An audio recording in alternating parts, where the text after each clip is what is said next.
Align the engines, heed the arcane call. My presence alone shall bridge the divide.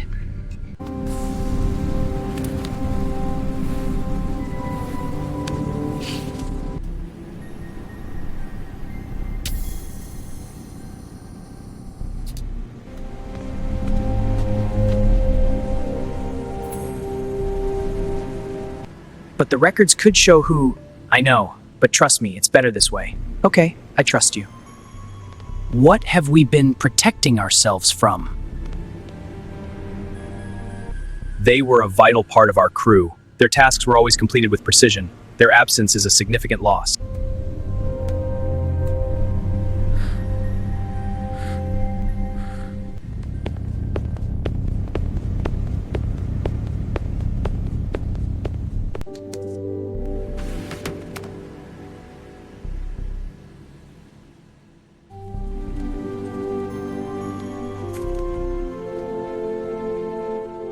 I want to tell you something before I get into what happened this round. We were doing better. 3 rounds of Ghost and we'd found a rhythm. Say the words, acknowledge the thing, let it go. Grief with a procedure attached. And then this round happened, and I learned that some ghosts don't want to leave. Some ghosts are just stuck. And stuck is a different kind of haunting entirely. It started in the lower engine room. Yellow was doing the align engine output task, the bar you move to match the indicator. And something felt off from the moment he walked in. Not scary off, wrong off. The way a room feels when the air hasn't moved in a long time. He finished the task, walked out, came back 2 minutes later. The task was reset to 0, like he'd never been there. Yellow did it again, and again, 4 times. He came to find me. I asked how long he'd been in there. He checked his comm tab. 4 minutes. 4 tasks at 20 seconds each is 80 seconds, not 4 minutes. The math didn't work and we both knew it, and neither of us said it out loud for a moment. We got Blue. Blue walked into the lower engine room alone and stood at the task panel without touching it. After 40 seconds, she walked out. She said, "The panel reset while I was standing there. I didn't touch it. It went back to a specific moment. The same specific moment every time." I asked which moment. "The moment just before someone starts the task," she said. "It's waiting. It's always waiting for someone to begin." Black figured out the boundary. While we stood around being emotionally affected, Black walked in and out of the lower engine room 17 times, noting each reset on his comm tab. The reset only happened when someone left the room. If you stayed inside, the task held. But the moment you crossed back over the threshold, reset. Like the room only existed in one moment and kept snapping back to it the second it was empty again. "It's not the panel," Black said. "It's the room. The room is stuck." Cyan asked, "Stuck how?" "Stuck when?" Black said. Cyan sat down on the corridor floor with his sombrero tipped forward and was quiet for a long time. When I asked what he was thinking, he said, "Someone was in that room at a specific moment, and that moment never finished. It just keeps starting over." I said, "Yeah." He said, "So they are still in there, in the moment, trapped in the same 3 seconds, over and over." I hadn't thought of it that way.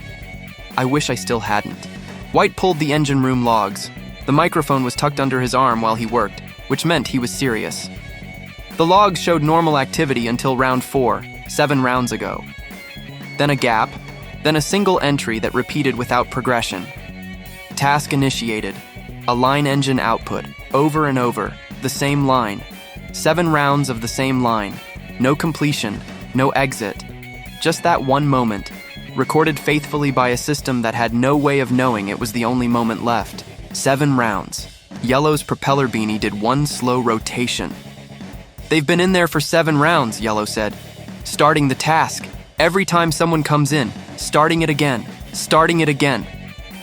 Blue said his name. Yellow stopped. "I know," Blue said. "I know." We stood in the corridor and nobody wanted to go in. We'd walked toward every other haunting, but this one wasn't asking for anything. It was just in there, doing the same thing. Not because it wanted to, because it didn't know how to stop. Blue went in first, alone, With that specific walk she has when she's made a decision, and we'll discuss it with you later. She stood at the panel. She said, "We can see what's happening. We're here. You don't have to keep starting." The panel hummed. The bar didn't move.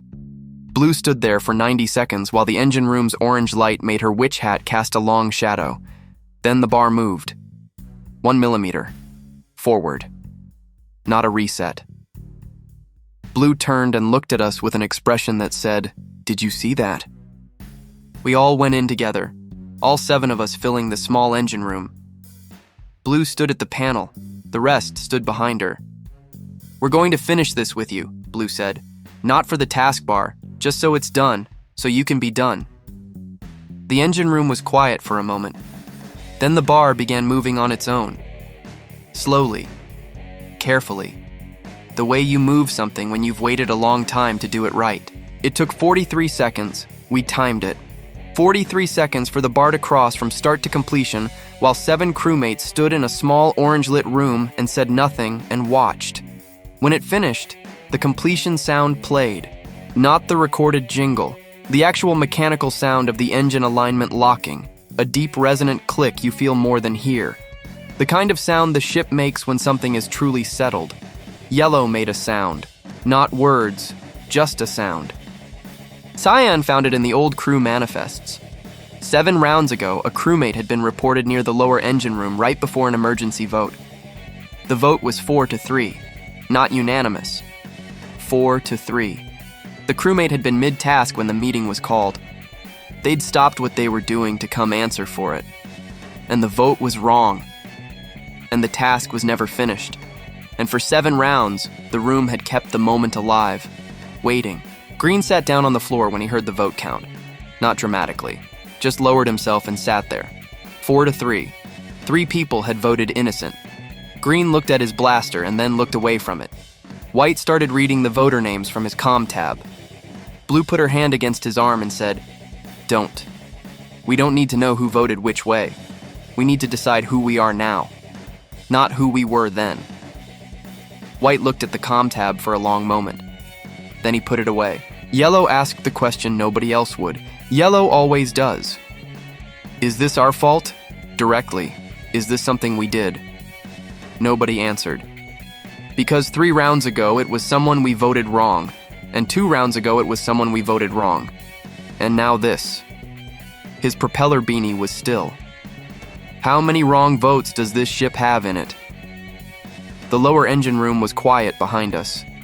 Finished, finally. But the question stayed in the corridor like its own kind of echo.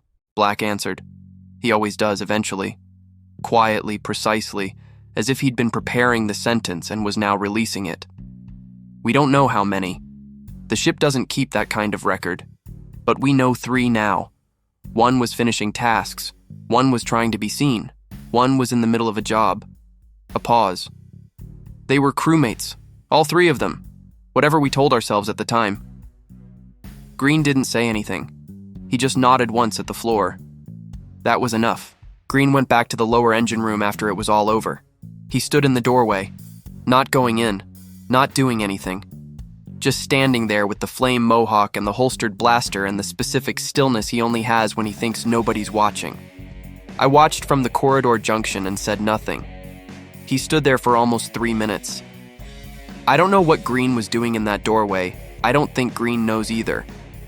But I think it was the closest Green has ever come to a prayer, and I'm not going to tell him I saw it. Cyan organized a moment of silence without announcing it.